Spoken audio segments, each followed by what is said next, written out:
Suddenly, the horn of a flying, speeding car from behind, and in less than a second, bam! It collided with the crippled car. He said, the young man in between the two cars fell to the ground with critical injuries. We rushed to the scene, grabbed the young boy, took him to the car, called the ambulance, called the hospital to prepare for our arrival. The ambulance was going to be late, so they put him in the car. He mentions that he was of blossom age, tender age. He was a young adult, still in his late teens. He was mumbling something, but we could not understand what he was mumbling due to the rush that we were in. He said he was religious. You could tell from his appearance. Then the police officer said, when we placed him in the back of the car, we could make out what he was mumbling.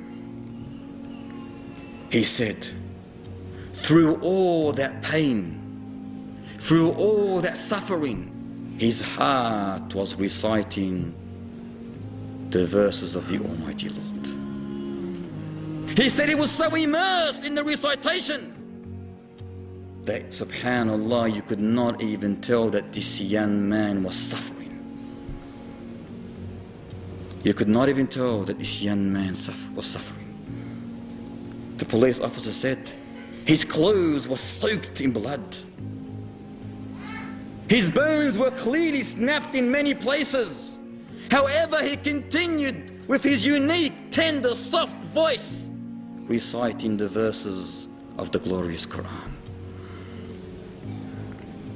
Suddenly, the officer said, as we were listening intently, me and my partner, a shiver climbed up my spine. The hair on my arms and my legs stood up. I watched very carefully at the young man as we were driving to the hospital. His hymn became silent.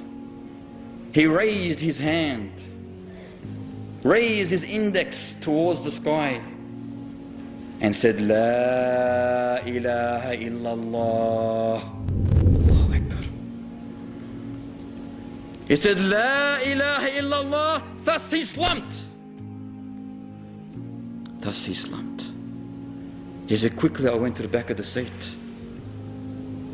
I felt his breathing. I felt his pulse. I felt his heart. He was dead. He was dead. He said, I could not stop staring at his face, the beauty of his face. A tear fell from my eyes, but I hid it in shame. I turned to my partner and told him that the boy's life has ceased. He's finished. That young man is finished. The police officer burst in cries. And thus when he heard his partner crying in such a manner, he could not hold himself. The whole car, the patrol car, was fogged with emotions. Was fogged with emotions as they were driving to the hospital. They reached. They struggled through the corridors, telling the nurses, the doctors, the onlookers what had happened. One of the hospital staff went and called his home. His brother picked up the phone and said, after being informed of his brother's accident, he said my brother would go and visit his only grandmother every single week who lived outside the town, and he would make sure that he would always spend time with those poor children and orphans who were idle in the streets. The whole town knew him, he said. They knew him because he used to give them Islamic literature, cassettes, books. He filled his old Mazda, his dusty old Mazda, with sugar and wheat and rice and even candies for the poor people in that town. Yet he himself was struggling to live. He himself was struggling to live.